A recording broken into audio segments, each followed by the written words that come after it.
Hi everyone, welcome to the MBN Boss and Data podcast. Today I'm joined by Chris Conroy, Chief Data and Product Officer at Future Anthem, a real-time personalisation platform in the betting and gaming industry. Chris has spent the last 6.5 years building out technical function and embedding products at Future Anthem. Prior to that, Chris had a career in data analytics, transitioning from analytics to data science in the early waves of 2014, 2015 at companies such as the Rank Group. Today, Chris and I are going to discuss the topics such as scaling teams and platforms in a startup, tech choices at different stages, how to build an early team, how to scale the team, and how to scale the tech as well too. Chris, welcome to the podcast. Great to have you on board. Thanks very much. Great to be here. We've known you for a long time. I think you were the first person I spoke to about the terminology data science. And we had this conversation a number of times, but you're the first client we had as well too asked us, can you find us a data scientist back in 2014, was it? You're definitely claiming a lot more knowledge at the time than what you've just revealed. Well, enough of that. We'll reminisce later. But in terms of the topic itself, I really want to talk to you about your origin story. I know you've been at Future Anthem for over 6.5 years now. Keen to find out what originally drew you to the challenge of building a real-time personalization platform, specifically within a betting and gaming environment as well too. I think like a lot of things in life, I'm not sure if anything drew me to the challenge because I'm not sure that I knew I was actually going to do it. I think it's a lot of serendipity involved, to be honest. So I worked in kind of big corporates all my career. Spans a much longer time period than is comfortable these days. But I'd always worked in kind of big companies. So I started off in public transport, believe it or not. Kind of came out of uni with studying maths and economics. It's not like these days where all the kids are got a 15-year career plan mapped out. Came out of uni thinking that I've got a maths and economics degree, I'll figure itself out. And I spent a few years I was away down in Jersey for a few years, back up in Glasgow. Job market in Glasgow was quite tough in those days. We're talking early 2000s, and I spent about 6-7 months in a call centre questioning why I just spent 3 years of uni. Fell into public transport, which was brilliant. I worked with ScotRail in Glasgow. It was actually a brilliant job, really good people. We actually started off inside Central Station, which was kind of cool, looking out into the craziness of Glasgow Central in the evening. And transport economics, sounds really boring, but it's actually quite interesting. I spent a few years in that, ended up off the back, and again, really good people, and I still see some of them popping up on LinkedIn sometimes. And then ended up going down south, kind of stayed in public transport. So I worked with another big PLC, which was the Arriva group, that ended up getting acquired by Deutsche Bahn. I always thought that strange in the UK where they have these kind of privatised public services that then get acquired by the national operator from a different country. There was a good amount of data around. There was all around kind of modelling, but in those days modelling was more Excel than Python. So there's a lot of that type of work. And again, just most of my career has been built on personal contacts, to be honest. So I think I ended up going down south because of somebody who I'd worked with. I moved out of public transport, mostly because of somebody who I'd worked with who then went to work in the gambling industry. So I made the relatively rare transition from kind of transport economics to gambling. But, believe it or not, there's many more similarities than people may expect because, at heart, where transport economics was really all about understanding demand, it was a lot kind of geography-based stuff. You've got buses and trains and what's the local population and et cetera, et cetera. And when I first started off in the gambling industry, it was on the retail side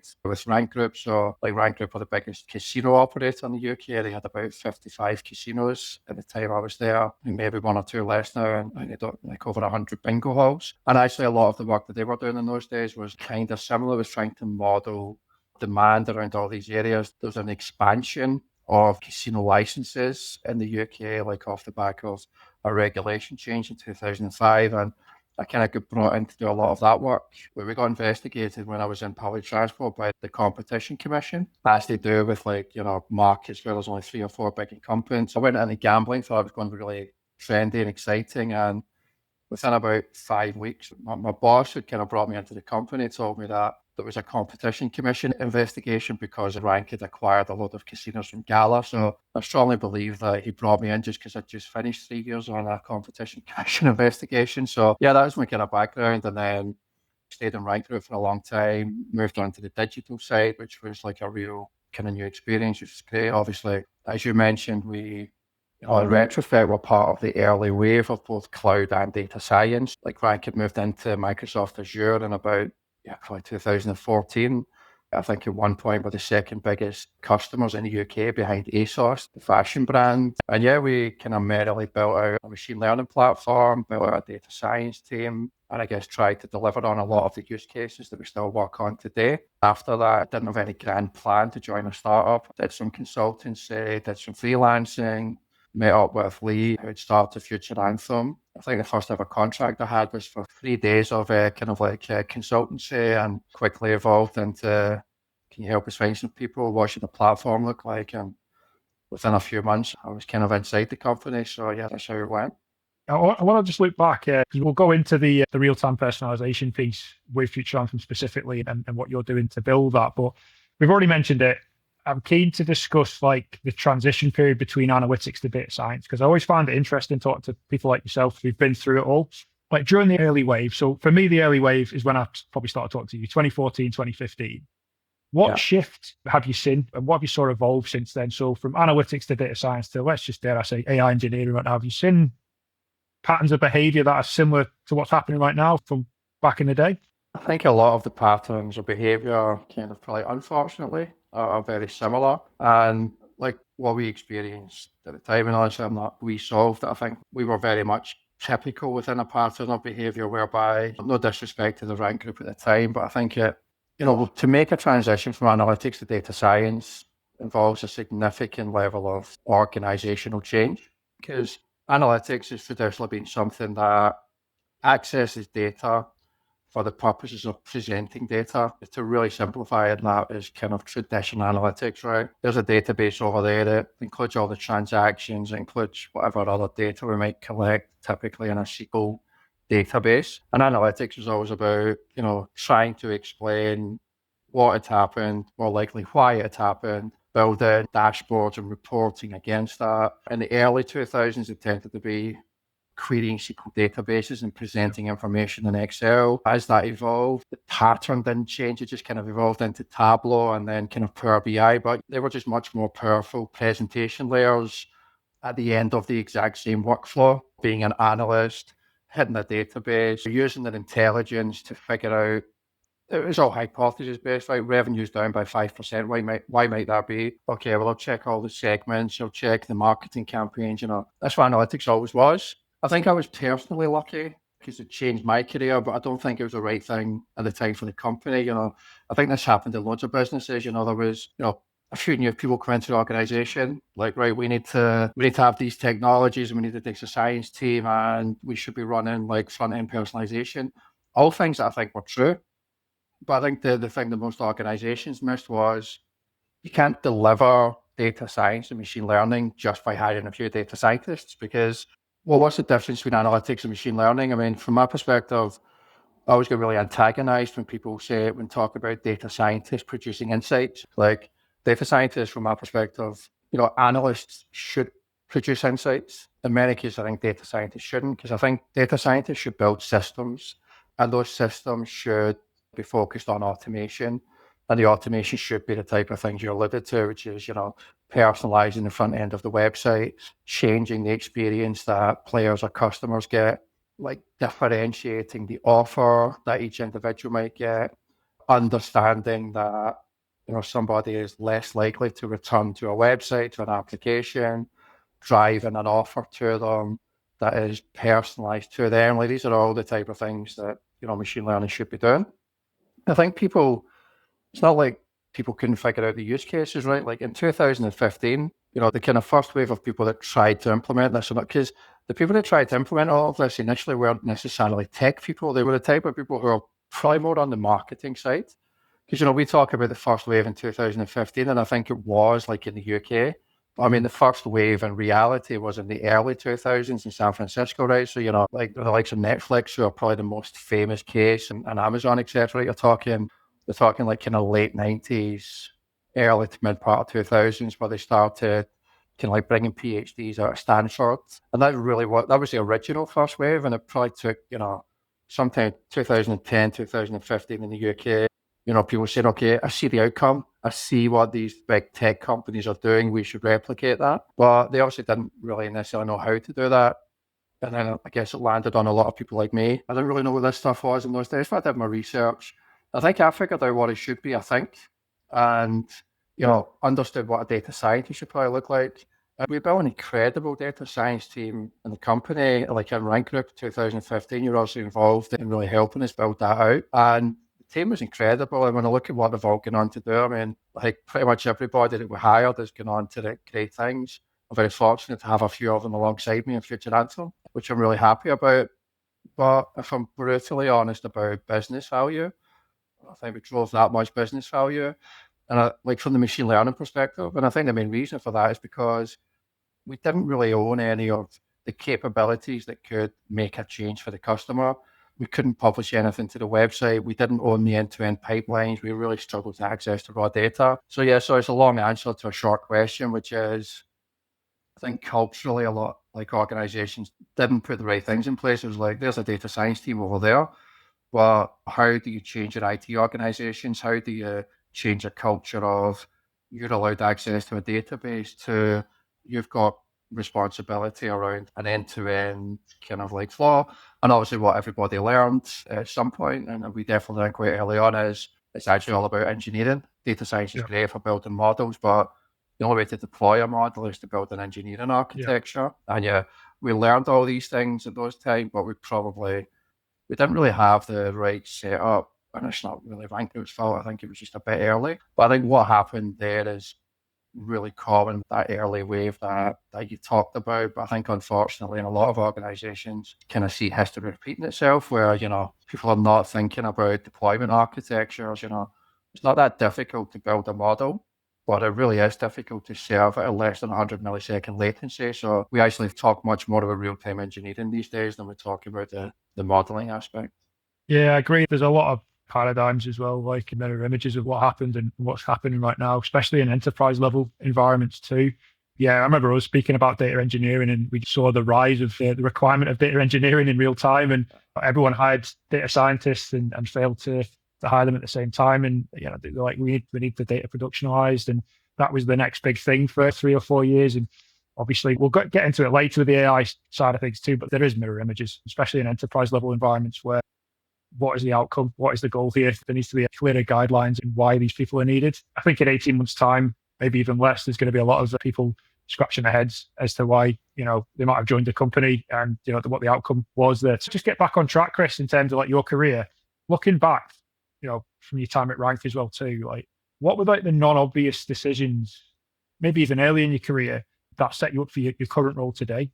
Yeah, I think a lot of what company you end up at, what industry you end up at can be, I think it depends, right? Some people have got a very structured plan around these things. I never did. So, where I ended up tended to just be a function of like circumstance. However, I would say like the single biggest thing I've focused on in my whole career is like, relationships. And the reality of like my career is pretty much every job that I went to was based on people that I'd worked with before.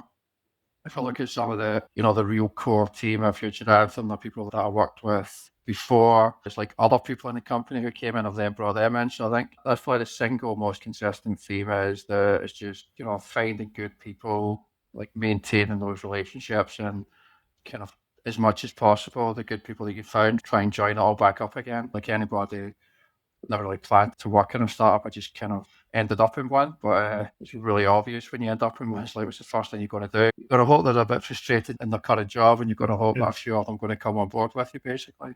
I agree. I think what you've not used the word culture, but like a community. I think you have built your own mini community. There's people I placed in your team years ago who will talk fondly of you when I'm catching up with them, and I know you keep regularly in touch with people. And I think post-COVID, a lot of especially senior data people it's not their fault because of COVID, but the lack of events, meetup groups, collaborations, networking, you could see it diminishing in like 21 to 23. And I had a lot of like senior leaders coming to me going, Josh, I'm looking for a new role right now. I'm a CDO.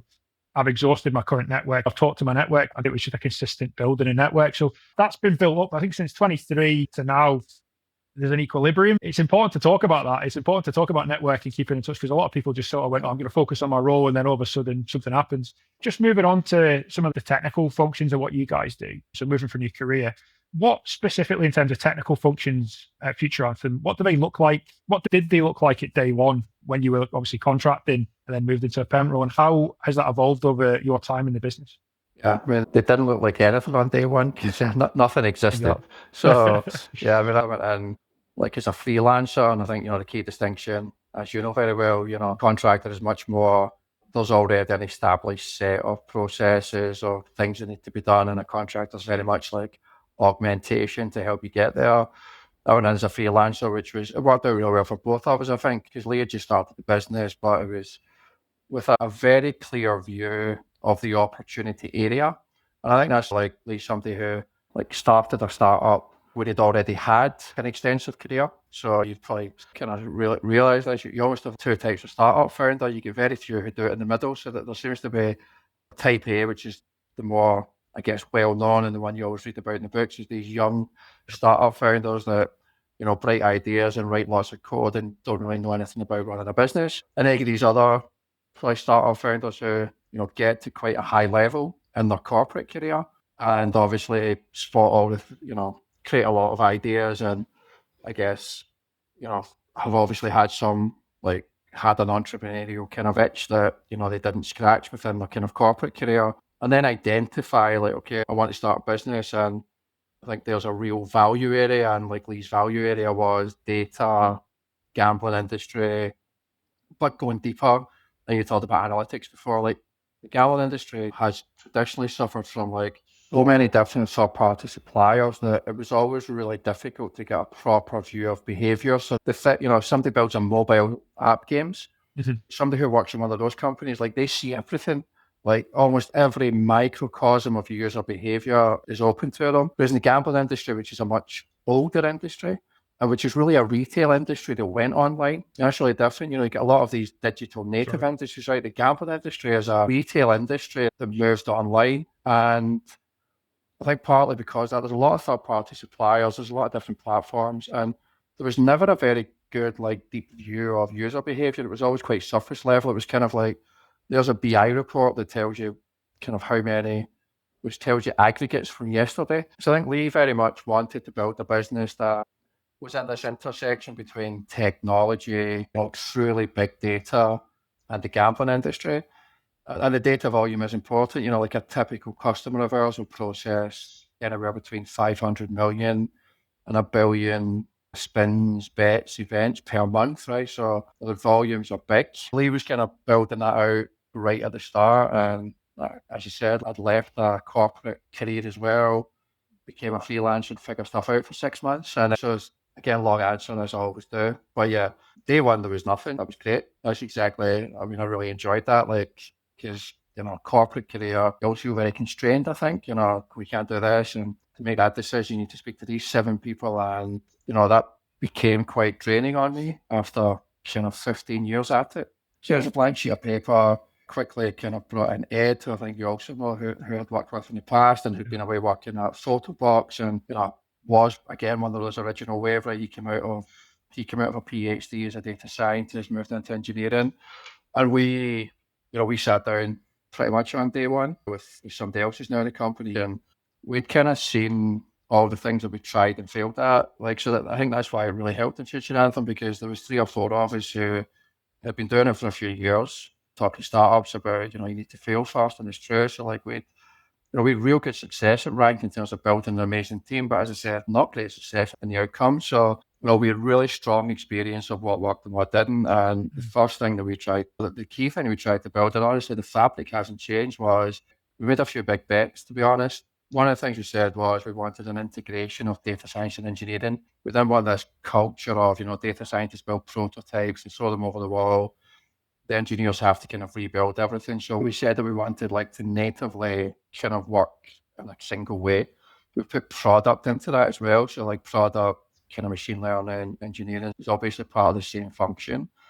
And we made a bit of a technology decision. It's very common now, but was a bit different to facilitate that shared technology kind of team. We like Databricks is a platform that we were on a bit early for it, right? But we knew it really well. And in those days, and it's still a little bit similar, like if you really want to work consistently, you need to choose like a single kind of like programming language. So we got everybody to work in PySpark, which is much more common now. But in 2019, asking a data scientist to work in PySpark rather than the typical Python libraries. And yeah, I think you're laughing because you remember all those early days when I said, don't bring me anybody that can't code. And we realized that people could adapt quite easily. But that was I feel like a big decision in those days. So it was single team, kind of single programming language. And what's ended up evolving is, whilst we still have some like people in our team who are called engineers and others who are called data scientists, the reality is that they all work across the disciplines. And one of the things I'm fond of saying is that like every single one of our data scientists has got at least a medium level capability in engineering. And that's fundamentally important. If you don't understand how something's deployed, how can you possibly build it in an efficient way?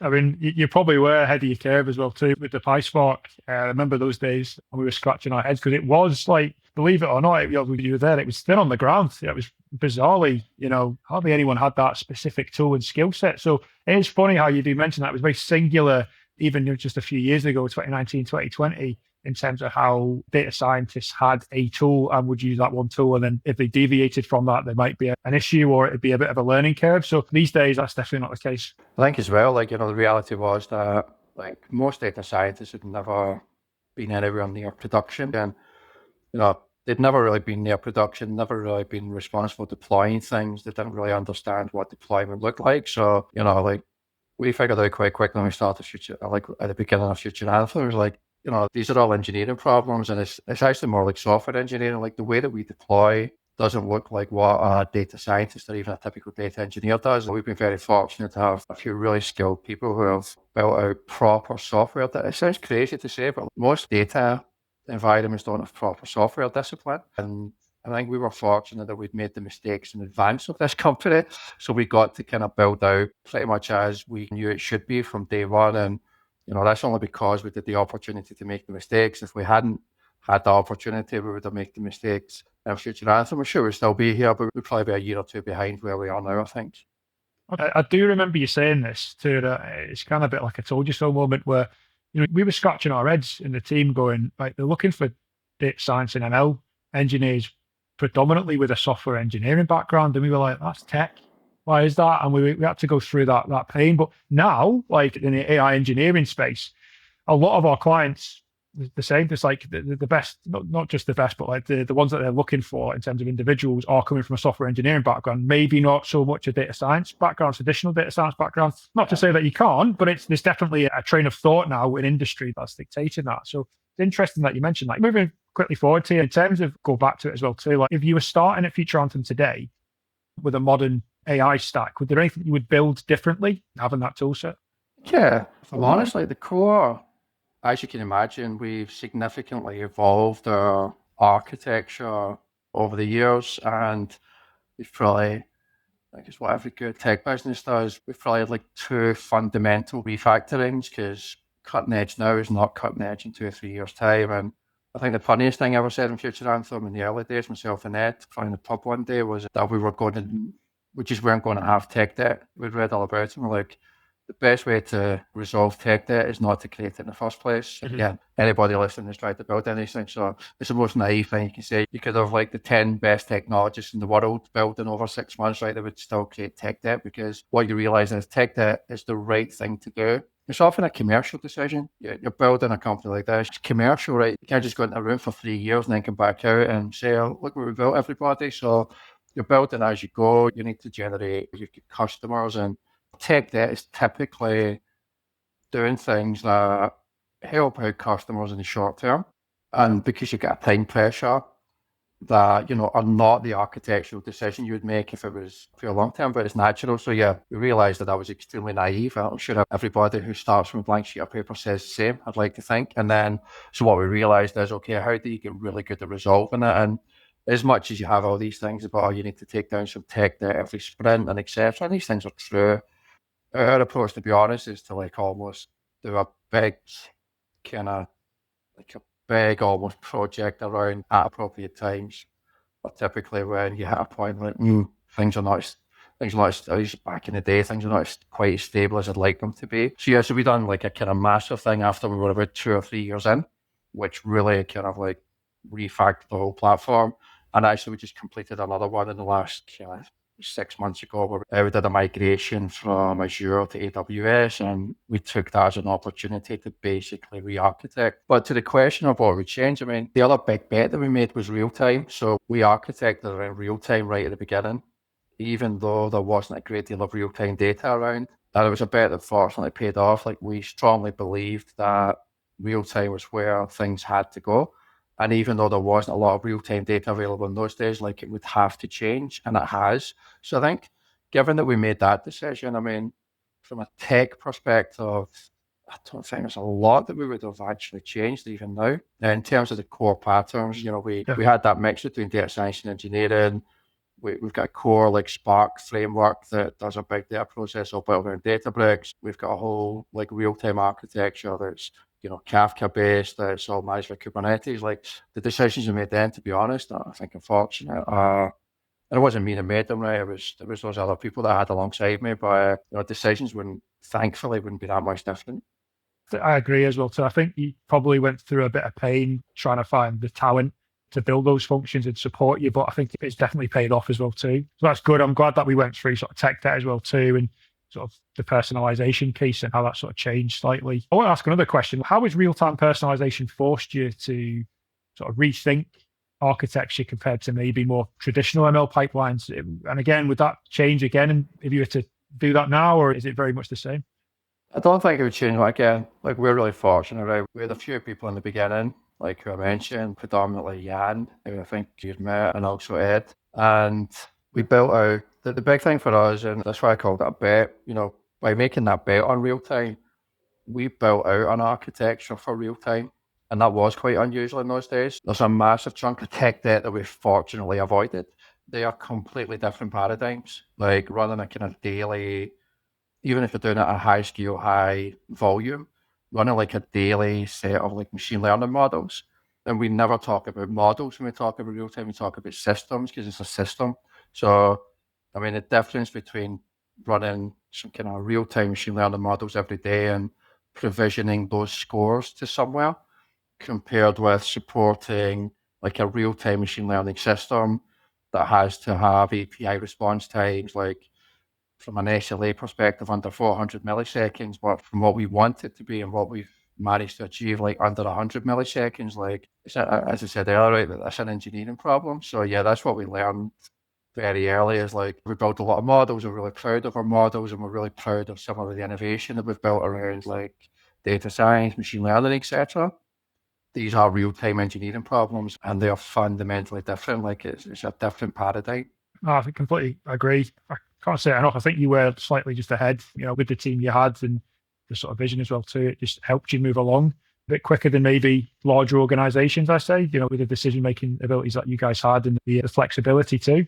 We call it vision when we look back. Yeah. Honestly, it's mostly luck, because it's luck in the sense of, like, I think the vision is knowing the right people, and then the luck is whether those people are going to be able to come in and help you at that point.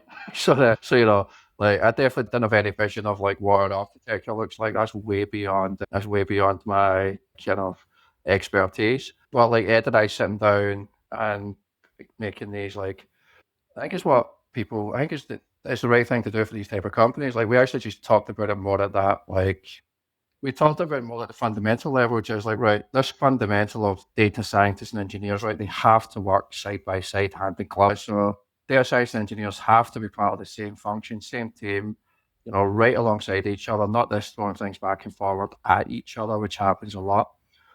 We had a big bet on real time, and then it was about finding the person who could build that for us. And we also really invested in a lot of like early stage people.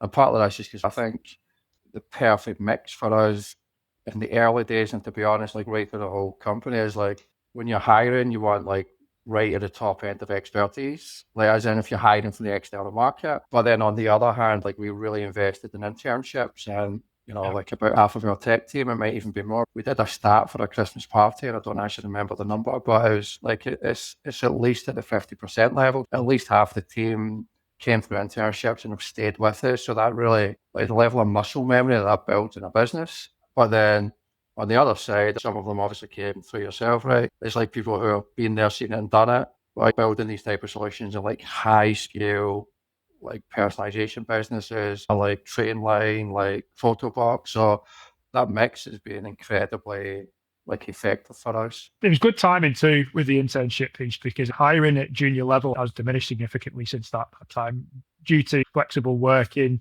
The norm has changed. You're not in the office 5 days a week. And I think you guys got in before that occurred. I know you guys are flexible as well too, but there is a loss of capability in many companies to develop and train junior staff, especially interns, because their senior members aren't on site every day. And that's what you need. Yeah. You need people who can develop it. Otherwise, you're just leaving them to their own devices. So I think that was a big win. It might have been luck, but I think you had that program way before.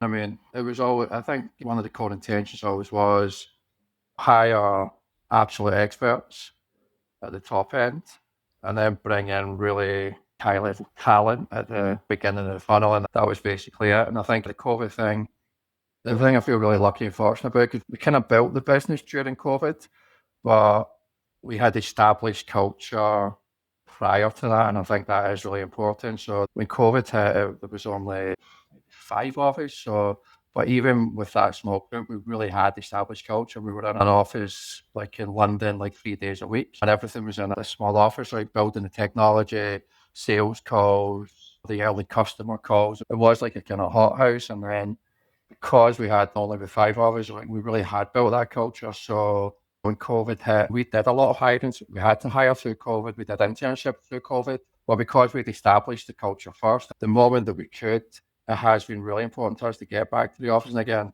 the hybrid situation is perfect for, I think, business like ours. But those office days are fundamental. And I think something you mentioned there, like, I feel really sorry for kind of people who are starting their career who are not getting the opportunity to go to an office because you just don't, I don't believe, I think maybe, I'm sure you can learn in the same way, but I think it's exponentially more difficult to learn in the same way. So yeah, we really like our balance where, we're in the office a few days a week.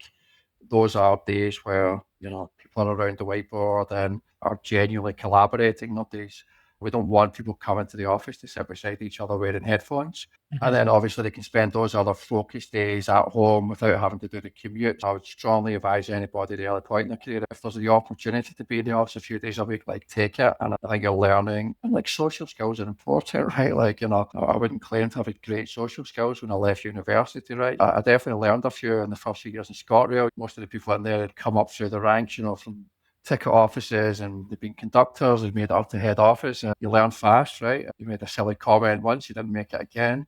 Got a bit of a ribbon, and these skills are really important, right? I think it's just hard at times, but especially in a startup environment, it's crucial. There's definitely parallels between what we do as well and our size and scale and being in the office more. I think when we hire junior people, I'm going to just need to be there because what's the point? Like they need to see what you do to not just emulate it, but to understand how things are, how the culture is. It's a reflection of what you do as an individual, is a reflection of the culture of the business. So if they don't see that, they make their own culture up and then they might make mistakes.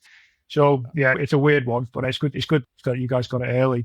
But I'm keen to find out, like, in the early days of Future Anthem, like we've had this conversation a few times too. Like I want to share for the podcast, like what's your philosophy on like generalist versus specialist, and how did you make that up within your team in the early days? I think it was a mix. So in the early days, it was like, no disrespect to him, I think the first person we brought in was Ed, who was very much on that. Like, it's crazy because the one thing I would say to people in my family and my friends who don't work in this environment is like, when you're kind of talking about some of the people that you work with, it's like, it's almost unfair because what you're comparing them against is the universe of like machine learning engineers or data scientists. But, like Ed would probably describe himself as a generalist, but, the guy's got a PhD in machine learning, right? But he definitely came into us as a generalist because he started out as a data scientist, went into engineering. So that was perfect.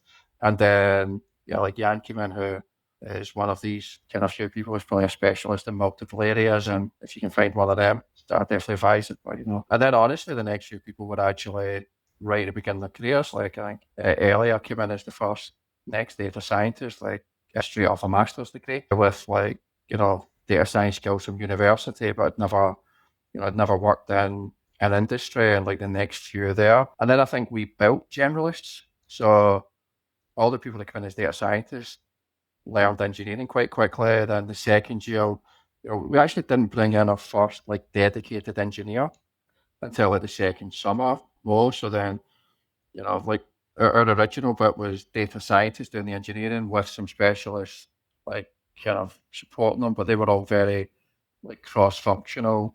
And then it was kind of year two when we brought in our first like dedicated engineer again, but straight off a master's degree. And I guess from there we've almost, I say most of our people are generalists, but it's almost like they were already expert in one thing. So generalist is almost the wrong word. It's like they were expert in one thing, or they came in with a real high potential in one area and they've developed in that area, but they've expanded into others. So as I said, like all of our data scientists, got a very good ground in engineering. Like we expect our data scientists to build production ready kind of code. And the same on the other side, like our engineers understand machine learning, like understand customers. And so that's the other thing, actually. We got our tech team really involved with customers in the early days. That was massive for us. It's not possible to build models, technology, algorithms without understanding the people who actually use them. It was a force of circumstance. There wasn't enough of us. Elliot was one of the first data scientists, spent probably 20% of his time on client calls in the early days, but I think he says himself that really helped him. He learned so quickly because he's in the kind of hothouse of the office, learning things. So he's a really smart guy. So he's learning code and learning technology really fast. But then he's right in front of all these kind of tier one clients that Lee had we always laughed about it because every time Lee came back to the office, he had another really big client that he thought was close to signing and he wanted to celebrate. And Ed and I had brought in, like, oh my God, that's another massive client we're somehow going to have to manage with like 6, 7, 8 people. But having the tech team in front of those clients was a bit of a necessity. But it really, really helps. I think they learned so much and they fed that right back into the technology. Well, that's great. I think it's a good problem to have as well too, but it is a problem at the end of the day. As a small business, we're the same as well too. Too much can be just as bad as not enough. Yeah. So like once you've scaled then, let's fast forward quickly. So you've obviously scaled the team. Were there any specific roles you thought you needed once you hit a certain level of scale within the organization? You're like, right, this is crucial now. Are there any specific types of individuals or roles that you think you can bear in mind? I think the most obvious one is delivery. For us, delivery is like, we call it delivery for a reason because within our framework, delivery does cover what people might, like the things that are covered by Scrum Masters, etc.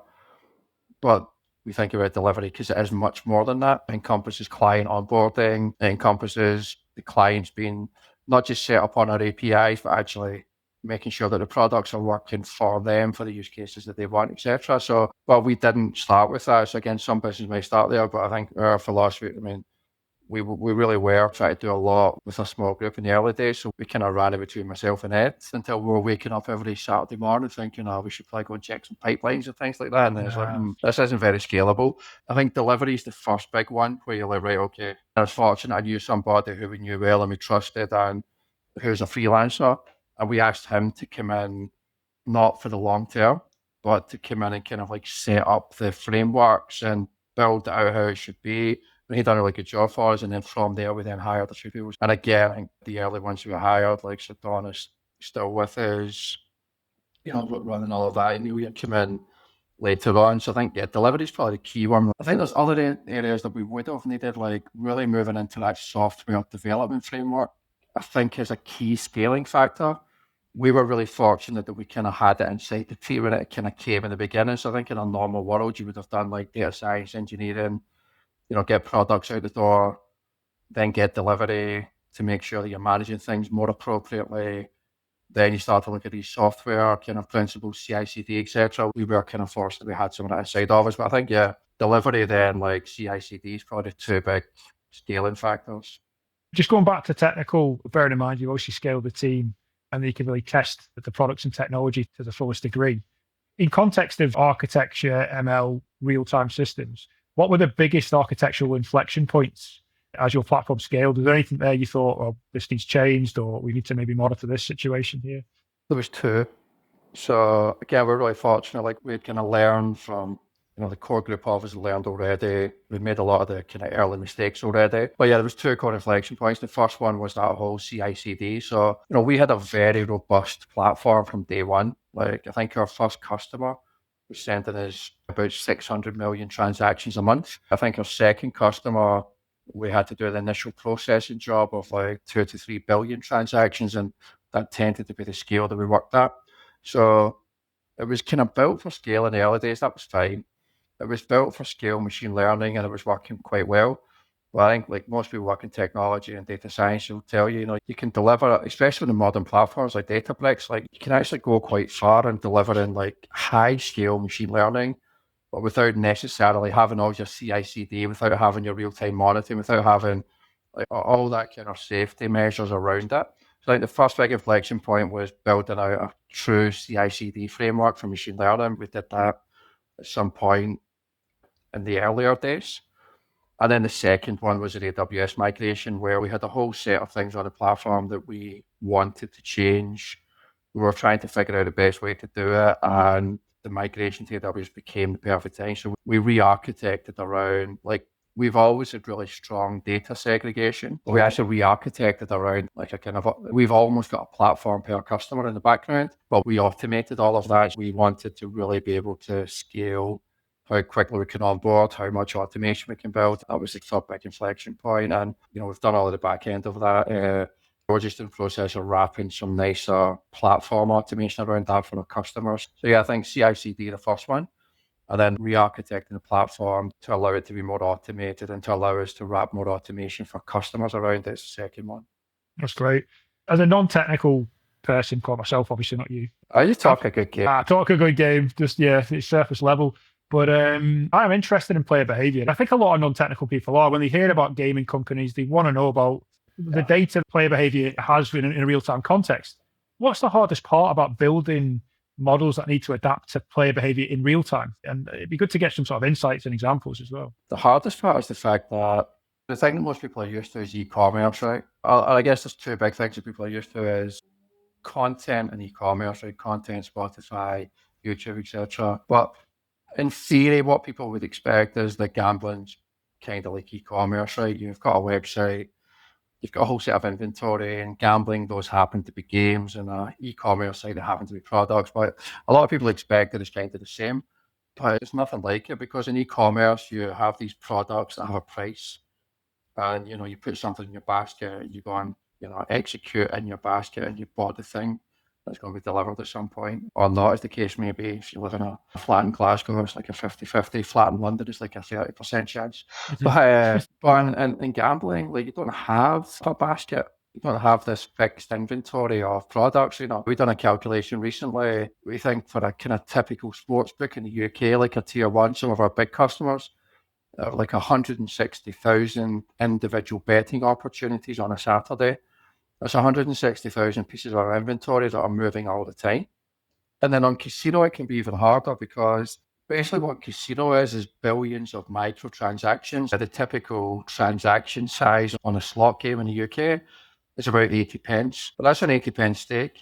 The house, like the casino, only retains 5% of that.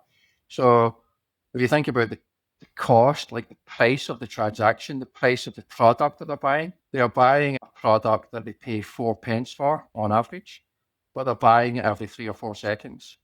So from a machine learning perspective, you have to build an architecture that can ingest data at that scale, but can actually keep processing new features, right? Machine learning models work on features. So like every one of those microtransactions, you have to update what's happened to that player in that session. And your model training is much harder, because in e-commerce, it's like all these things were bought and these players did this thing. Whereas in gambling, it's just all these sessions that have varying lengths and varying number of spins. And so, yeah, honestly, the order of magnitude of complexity is very high. And honestly, in our industry, it's very normal to have people coming in from e-commerce. They spend the first 2 months like, oh, we're just going to do all these things that I've done before at this big company, and then figure out, oh, yeah, none of that stuff actually works. A lot of the stuff that we do at Future Anthem is things that might be delivered by a big platform in the e-commerce industry, but need a real industry specificity. And that's really where we come in. So it's real-time personalization, things like player risk, but very specifically built for our industry from the ground up.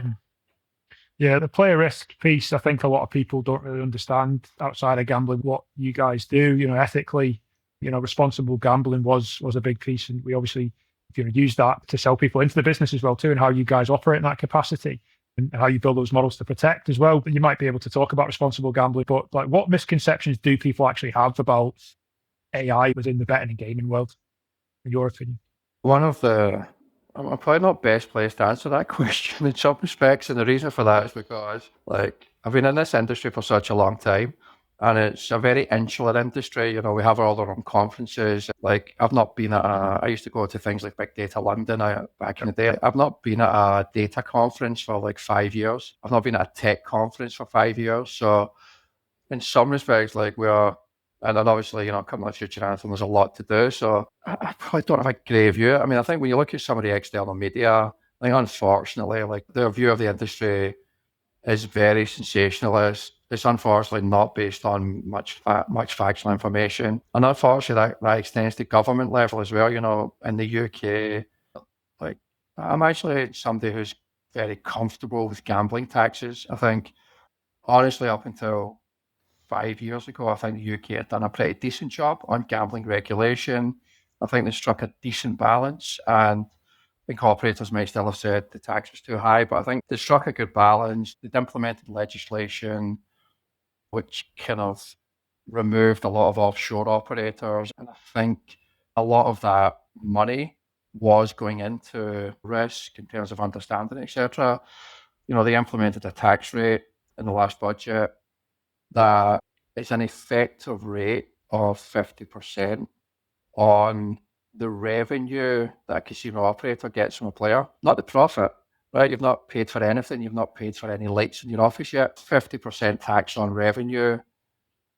These type of things are, like, I don't like to use the word egregious, but I think taxing profits is okay, but taxing revenue before you've made any profit is a really hard thing. I think, unfortunately, that there is a lot of external perception. I think, honestly, might have been true 20 years ago in the first wave of internet gambling and et cetera. But, like, the big operators now are FTSE 100, FTSE 250, Fortune 500 companies, right? Like, it's massive within their interest to try and protect players. They want long-term sustainable entertainment businesses. So yeah, around AI specifically, not sure, but I think, unfortunately, there is a lot of misconception around that industry. It's the type of thing people ask you what you do for a living. And sometimes you see people's face change and you have to, feel quite defensive. You're like, no, it's not kind of like that, but you see that reaction as if you said you work for a tobacco company, or something like that.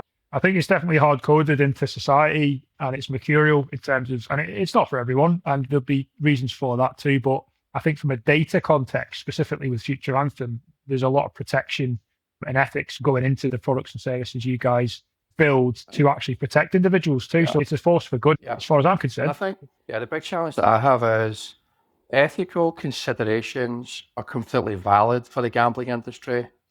So I'm totally fine with that as a general principle.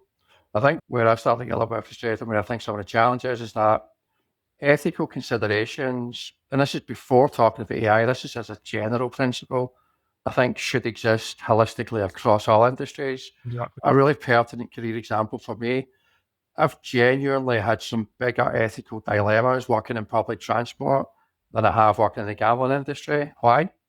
And not so much at ScotRail, but when I worked down south in public transport, it was with buses. And what's one of the biggest things you do as a kind of transport economist for a bus company? You look at raising the fares every year, right? Did they just raise the fares by the rate of inflation, or did they tend to raise them above the rate of inflation? They tended to raise them above the rate of inflation.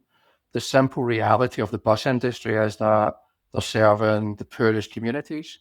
So, like, from an ethical perspective, they've got these, PLCs who are making billions of pounds in profit, often now owned by, like, almost foreign governments, which I find quite strange. And you could argue that they're extracting profit from the poorest people in the UK. I'm not trying to castigate bus companies, but what I'm saying is flyers are not the same level of conversation. For me, I don't see the difference. And honestly, I've actually had bigger ethical challenges working in public transport than I have in the gambling industry, because I actually see much more consciousness inside the gambling industry than, and again, lots of people who work in public transport were great, but I would honestly say that I saw some more cutthroat behaviour in public transport than I have in the gambling industry. In my experience, right, I work in a very much a regulated, tier one, entertainment style businesses. Again, I'm not saying that there's a dark underbelly of the gambling industry that exists offshore that might be different, but in the world that people see, I see these businesses trying to do the right thing, and I think the ethical conversation has to go across all industries. Yeah, no, I agree. I think it's just been an easy target, really. There is, if you dig deep enough in any industry, there's going to be these ethical implementation issues as well too, or talking points or inflection points as well too. So no, I get it, and I appreciate your insight there as well too. And my last question to you, Chris: what's the one thing you believe about AI-powered personalization that most people would disagree with? Really good question. I guess I would say that it's a fundamental.